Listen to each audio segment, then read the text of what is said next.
Žmonės nori būti laimingi. Jie ieško laimės skirtinguose dalykuose ir skirtingais būdais.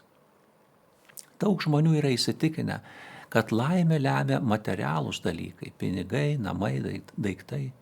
Kiti mano, kad jie gali rasti ypatingomis akimirkomis gamtoje, artimųjų ar draugų būryje.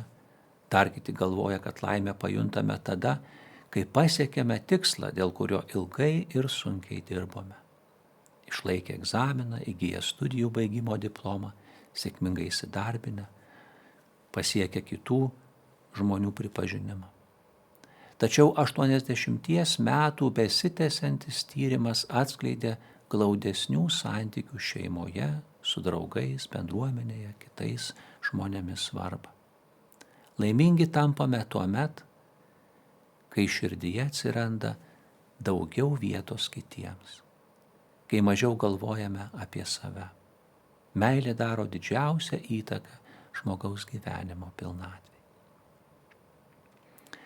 Tikėjimas į Dievą grąžina mus prie svarbiausio Kristaus mokymo – mylėti ne tik savo artimą, bet netgi priešą. Mylėkite savo priešus, laiminkite jūs keikiančius, darykite gerą tiems, kurie jūsų nekenčia.